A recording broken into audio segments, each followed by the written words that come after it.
we need to have a serious conversation about America's urban crime problem, which many commentators have pointed out have been directly caused by left-wing and Democrat policies.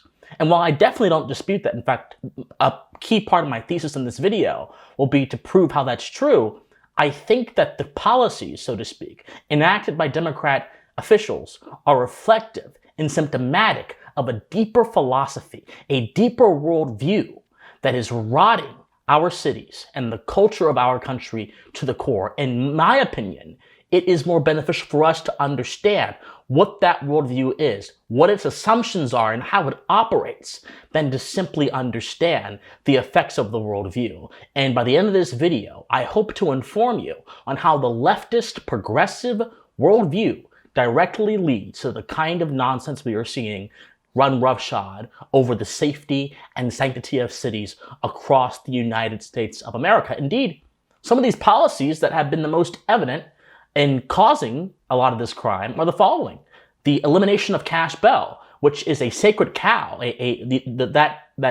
That movement to eliminate cash bail is a sacred cow in many progressive jurisdictions. The premature release of violent offenders after they committed a crime. This is something that happens all around the country, and it is also tied to the elimination as well of cash bail, or the non-persecution of crimes but beneath a certain monetary amount. In California, for example, if you steal below $950 worth of merchandise, you can essentially just go free without any consequences, and this is in state law, and this is one of the reasons why San Francisco is rife with these kinds of vicious instances of shoplifting and theft.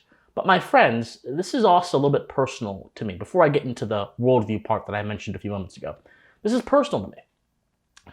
When Benny Johnson and Vivek Ramaswamy went to Kensington, Philadelphia, a few months ago, as the posting of this video, to survey the decadence that was happening there, I happened to also go there just because I wanted to volunteer and help out and help feed the homeless, and I also wanted to see for myself what was going on. And what I saw there, shocked me. As a young, lower middle class African American man, I had been exposed to instances of poverty. I had been put in uncomfortable situations, most certainly. I know what it's like to have a negative balance in my bank account. I know what it's like to go for food or go for necessities for a little bit. But what I saw in Kensington blows anything that anyone I know or my own experience ever had. It just blows it out of the water.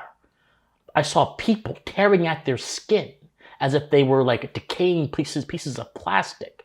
I saw people with holes littered all over their body, with unnatural scabs all over themselves. I saw people passed out on the street. There was one lady, the volunteers I were with, she was passed out on the steps that were going up to a park, and we were trying to get her to be awake for 30 minutes, about 20 to 30 minutes, and she just wouldn't wake up. She was under the influence of drugs, so much so that I thought I was staring at the body of a dead woman, and I was like 2 feet away from it. I saw people, for example, with their teeth rotting. I saw all kinds of stuff. I saw people selling drugs on the streets. I saw people babbling incoherencies. I saw a man smashing his head against a tree, babbling incoherencies. And I saw Benny Johnson looking at this on the side of the street, and he was filming it. And I just walked up to him. Something just took over me. And I just walked up to him casually. And I said, you know what, man? This has to do with progressivism. Now, when I uttered that to him, he perked up. And at first, I didn't know while I was saying this, that the city of Philadelphia, where Kensington is located, actually hands out drug paraphernalia to the addicts on the streets of all the streets of Kensington. They're dealing with fentanyl and all kind of other things, trank, and actually fuels their addiction in the name of equity. We'll get to that in a second. Let's not put the cart before the horse. We'll get to that in a second. I didn't know this. I was just speaking from prior understanding of what leftism and progressivism actually is. And I told him, I said, Benny, progressivism does not see man as an individual. Progressivism sees man in terms of classes, in terms of groups, and it sees them as a sort of abstract thing that exists somewhere there in the clouds that can be measured by broad roving sociological studies and data which say X amount of things about that particular group. And when you see man that way, everything, your perception of how you treat man, will also conform to that worldview. And if your perception of how you treat man is based on a group basis and not a basis that actually conforms to his individual needs, then my friends, you can get social programs that not only do not help, but are built on false premises. The idea that we should help a drug addict by fueling their addiction goes back to the old progressive notion that the criminal justice system is a perpetuator of inequities in how it punishes certain crimes. And therefore, to fix those inequities, we have to scale back the amount of enforcement on particular crimes. And while this viewpoint does seem reasonable at first, and by the way, said a different way, I'm not entirely unsympathetic towards it, it does absolutely nothing to address the root causes of so many of these issues, which is another problem of the progressive worldview. The progressive worldview sees man as a creature created, molded, and maintained by society. This biocollectivism was first expressed the best by Jean-Jacques Rousseau, the intellectual father of what would eventually become Marxism and progressivism and all those other ideologies, who said that man is born free, but is everywhere in chains, who had an entirely impoverished view of human nature, an entirely impoverished view of man and the conditions that he needed to succeed and to flourish, an entirely impoverished view of society and the role of social interactions in helping the human being and maintaining civilization. All of that, all of his perspective on all those things that I just mentioned to you was entirely impoverished because Rousseau did not begin with a proper understanding of human nature. Rousseau did not begin with a proper understanding of the foundations of reality from which we derive morality. Rousseau did not begin with a proper understanding of the basic concepts one must understand to understand civilization and to therefore create good policy. Rousseau began with this false idea of human nature that says that man is entirely shaped by the forces around him. And that single ideology has created so much destruction, has created so much pain, and has created so much dependence, overly dependence, servility that we see coming out of American cities. This is part of the worldview I'm trying to inform all of you about. The policies are downstream of this. So as I alluded to, if progressives see man as entirely molded by social interactions and entirely molded by the community, and the progressive does not understand that there are certain things about human nature that are immovable and necessary. For example, you may hear a lot of people on the left speak about this idea of effective altruism, that your money, your work, your services must necessarily go to someone else just because the community demands it. You don't believe me? Then how in the world were leftists cheering for the notion of anti-discrimination laws? Because all anti-discrimination law says is that you, by virtue of you merely existing in the society, must have an obligation to provide your services to whoever and whomever at the point of a gun. That's what anti-discrimination laws say. When in all reality, in a proper society, you should be free, and you, in all reality, morally are free to associate with whomever you like, regardless of what society or the community or the family or the government says. You are an individual endowed with moral conscience. But in the progressive worldview, there is no individual endowed with moral conscience. There are groups, there are classes that are the locus of social and political action and control. And this is what Rousseau said in the social construct when he said that you, as an individual, are bound to the will of society, the general will. It controls you. You are not you're not just a single part. You are a part of the entire mass. But then he said, the general will is not known by the people who are supposed to exercise it. Therefore, we need politicians to tell us what's good for us. That's what Rousseau said. And that's the pretension of progressive nannying. That's the pretension of progressivism, that you don't know how to live life on your terms, and that you need government to breathe down your neck, impose all kinds of regulations to direct the course of your life in a manner it believes is proper. Now, to continue on this line, if you view, again, man as a phenomenon of groups and communities, and you view, as the woke leftists do, now woke leftism came after initial progressivism, you view these groups and communities as having tangible existences that can and should be affected by policy, then you can easily justify a lot of the policies we have seen in urban cities in America, which have just unleashed this massive crime wave. So for example, let's talk about cash bail. Several different groups that are trying to end cash bail, the ACLU, the American Bar Association, which has become overrun really by leftists, all essentially use the same exact argument against cash bail. Let's go to San Francisco District Attorney's Office. In fact, let's go to the San Francisco District Attorney's Office.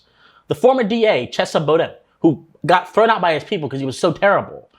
He is the one who really allowed these misdemeanor offenses not to be prosecuted. He's the one that really put into place the policies that permitted smash and go. Here's what he said on his website before he got kicked out by the people of San Francisco about cash bail. He said, and I'm quoting from the San Francisco DA's office website, "Money bail is a system that privileges the wealthy and the powerful over the poor and the innocent." And other groups that are against cash bail will say that it creates racial inequities. It creates social inequities. In fact, the American Bar Association said the exact same thing. It creates social and moral inequity. I'll quote them. It says, as it relates to cash bail, the only cost of the cash bail system is not just the money, but we all pay more than we know morally, socially, and economically. You have to understand, every idea, every action begins with an idea. Nothing just happens. Nothing comes out of a vacuum. Cash bail and the release of violent offenders, particularly from minority groups, because who commits the most crime in America? Generally violent crime? Minorities do. They don't want to talk about that. Black folks do typically. They don't want to talk about that though. If you look at all these different cities, who's committing the most crime? It's African Americans. Anyway, these policies that release these people into the streets are being done because, as I mentioned, the progressive worldview does not see these people as individuals with free will and who are moral agents who are responsible for their actions. It sees these people fundamentally as members of marginalized groups that deserve equity at the expense of everything.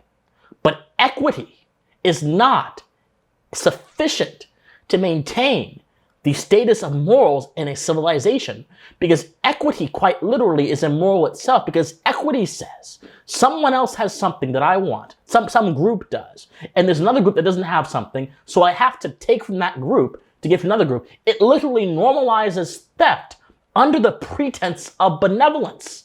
And that's what's happening. The peace, the money, the property of people in these major cities are being thieved and stolen by these prosecutors who refuse to do anything, and by the criminals who take advantage of this complacency. This is integral to the progressive worldview. This is integral to the progressive worldview. Many people may say, well, Christian, you're just strawmanning because I'm a progressive and I personally don't like crime. I'm not saying anything about the individual progressive. I'm trying to put into motion here how the worldview of progressivism leads to this kind of debauchery and this kind of behavior. Because the emphasis, again, is not on the actions of the person committing them. It's on whatever status they belong to. And if you will get rid of an entire system, which, by the way, the bail system and all that kind of stuff, I would agree with reform. But if you're going to get rid of that entire system just because you have this rich versus poor dichotomy, you are essentially embodying the class conflict which brought rise to American progressivism in the first place. To be a bit more concrete about how progressives view the law and its relationship with society, there's an idea that came out of the progressive era called sociological jurisprudence. And this idea basically says that we shouldn't make legal decisions, particularly decisions relating to the nature of law in the courtroom, but really in any context within the legal frame. We shouldn't make these decisions based on what is called abstract rules, as was said by one progressive scholar, abstract rules or mechanical processes, but instead on the basis of the economic and social needs of people in society at that particular moment. This was behind the entire progressive thinking, the entire progressive wisdom that sought to go beyond the Constitution, to evolve beyond the Constitution during the progressive era and instill a political order that had very little to do with the first principles of our Constitution. This is why Woodrow Wilson said in his essay on the administrative state, and he wrote in 1887, he basically said that the constitutional question is settled, but what is not settled is how we actually implement the tools of government, which, by the way, can't be answered in a just way without considering the constitutional question. So when your entire legal philosophy is built upon the situations and circumstances of the people in that society and not first principles, it can justify legal behavior or any kind of administrative behavior that would put in danger people in a particular city. If you are more concerned about ensuring that the racial disparities in the crime statistics, for example, are lessened, why wouldn't you want to release a violent offender who happens to be African American as opposed to a violent offender who is right? Equity is literally racist. Equity basically says that one group has something and I need to take from that group to give the other, the one that was more disadvantaged. Do you see how the progressive legal mind, born from the Rousseauian view of man, born from this idea that society controls you and owns you and society is over you, born from this idea that you're not an individual person but you're a part of a group, do you understand how this can produce the kind of chaos we are seeing in American cities? If it's not clear by now, I'm not sure when it will be. Ideas have consequences. And we look at the anecdotes. We see, just beyond the fact that crime has risen across the board in so many cities, beyond the fact that in California it has been shown that people who are freed under the pretense of cash bail actually are more likely to commit violent offenses, beyond the fact that a lot of people that are on cash bail release, 4% of them, according to data, actually are rearrested for violent felonies. Beyond the fact that in Philadelphia recently, a 60-year-old Asian man was carjacked and beaten to death, and carjackings themselves in Philadelphia have quadrupled in the past several years. Beyond the fact that in Washington, D.C., it's becoming a known fact that Uber drivers and Lyft drivers should probably stop driving at night or really any time of day because there is an epidemic of minority teenage violence that is attacking them, carjacking them, all that kind of stuff. Beyond these anecdotes, we all understand what is occurring generally. And what is occurring generally is that the progressive worldview is coming home to roost. What is occurring generally is that the moral relativism of the progressive worldview is being seen and shown nakedly in America's cities. My friends, we have to be honest with ourselves as Americans. We have to understand that the solution starts with us. The solution starts with you trying to understand the deeper causes of these situations. The solution starts with you trying to understand how to best embolden your own community. The solution starts with you understanding this worldview that is taking root in so many urban areas and rejecting it with the sound logic and the reason needed to both replace it and put something else, further a different worldview that is much better, which in my opinion is the worldview of Americanism. It all starts with you. The crime wave in urban cities is evidence that we desperately need more than just a reverse of these radical prosecutors who put in policies that are informed by an incorrect view of man, the progressive view of man rather, that we desperately need a revolution of the mind, and when which Americans are pushed more towards philosophical thinking, towards first principles, towards intellectual inquiry to discovery, and to exercising their faculties of reason in a manner to understand reality better. Because if you understand reality better, I promise you, you will understand how to create a just political order better than you do if you don't. Understand the root causes of this idea. It all goes back, I'll summarize, to a view of man that says that man is not responsible for his own actions in the abstract. He is a member of a group that has a history, and that history of that group causes certain things to happen. And therefore we have to correct those things, those disparities, those negative consequences, even if it's at the expense of public safety. You have to understand that the progressive worldview puts the moral emphasis on the level of consequences, on the level of consequences, as opposed to on the level of first principles that say that there are moral absolutes that absolutely matter. The progressive worldview will say whatever is necessary to further equity or to further class solidarity or whatever, to further the workers' rights, that's what we'll do.